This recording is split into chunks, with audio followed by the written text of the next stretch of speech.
Hello, everybody. Jeff Mason, Mr. Simple Biz Guy here, coming to you from stlewispodcast.com. Thank you very much, Mason, for that intro. Alex on the boards. How you doing, buddy? Great to see you again. And hey, we're here for another one, right? I believe this episode 25. So we are talking about marathoning today and what we can apply from marathoning to business.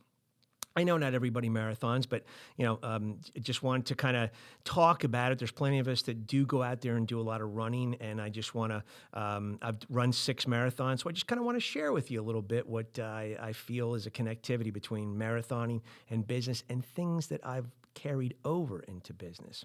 So I've run 35,000 miles in my career, just past that mark not too long ago. So that's pretty cool. 40 years. That's a lot of miles on the old wheels. And I've in the process been able to run quite a few different races, but I went through a period of time where I ran 6 marathons.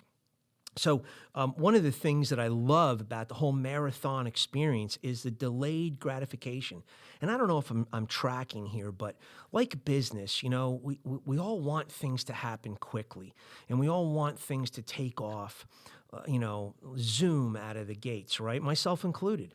But I really have to stop myself and say, okay, Jeff, it's kind of like that experience running a marathon. It's a 12-week process for some, 16 for others, but you start out with a goal and you work a plan, and you eventually get to race day and you finish the race, and it's that process we get to go through that we targeted a goal, we signed up for it, we went through the planning and execution. We built our muscles and our bodies up to be able to endure that, and we finished it. So I think there's a common experience with all of us who do marathons, and it's that we enjoy that completing that delayed gratification. College is a delayed gratification. Start 4 years later, you're done. Businesses, you're not. If you get past the 5th year, you've made it. So 5 years, if you can hang on, if you can do things. And it's a shame so many businesses do come and go rather quickly.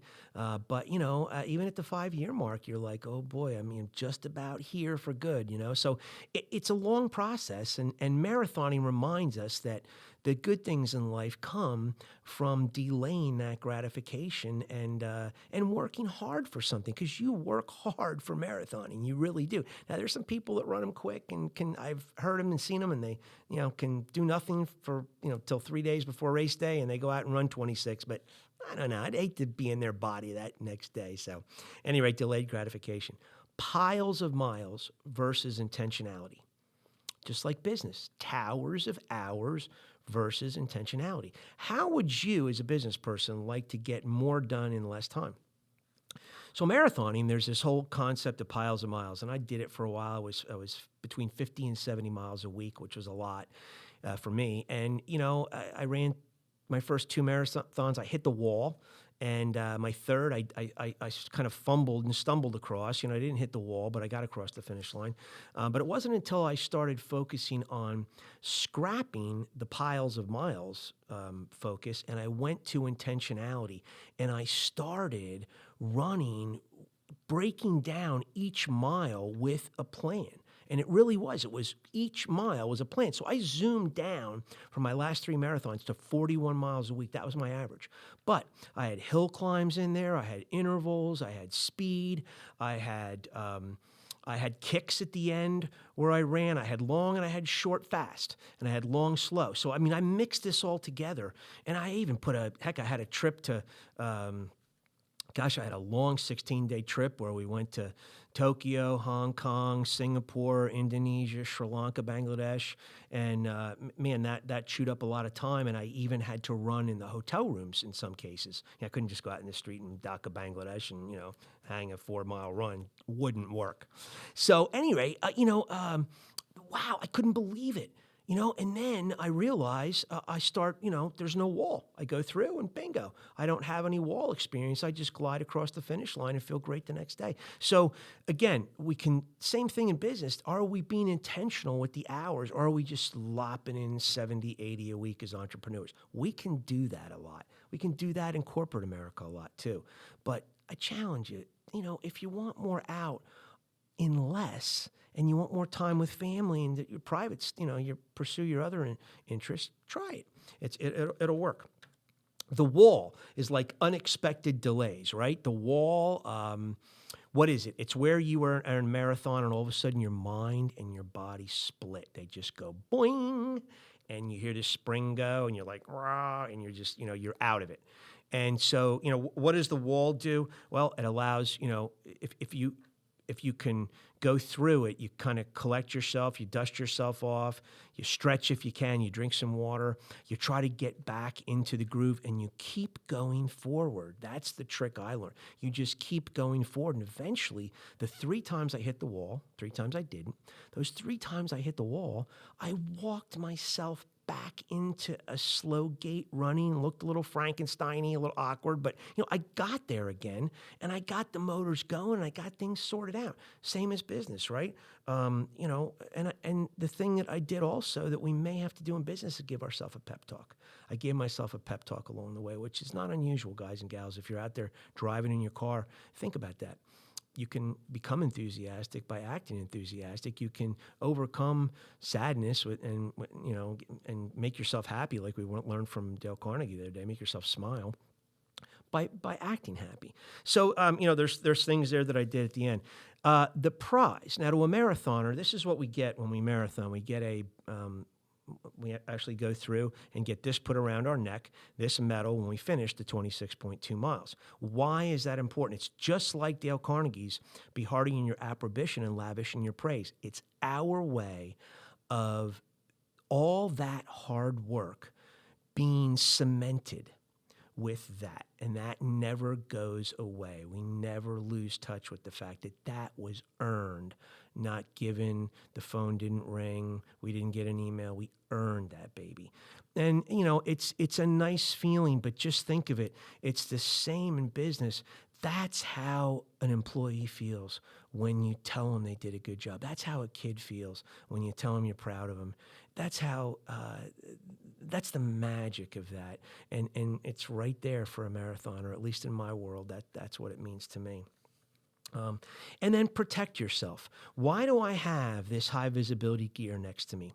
Well, I'll tell you, if you, please, I encourage you, go out there and find statistics on the number of people that get hit by cars a year running. It is astronomical, and it's something that is dangerous. People get killed. As you know, you may have lost friends on bicycles too. It's a shame.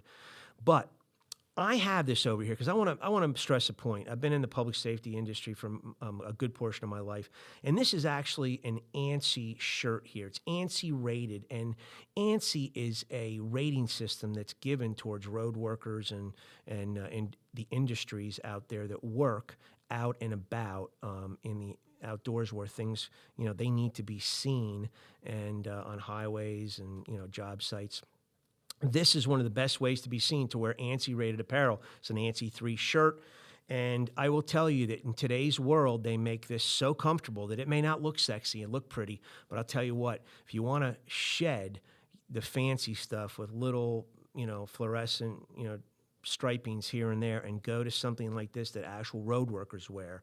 It's comfortable, it breathes, it wicks moisture, it's antimicrobial, all kinds of bells and whistles. Generally cheaper. The tape moves, so it's not like stationary tape. It actually gives with you.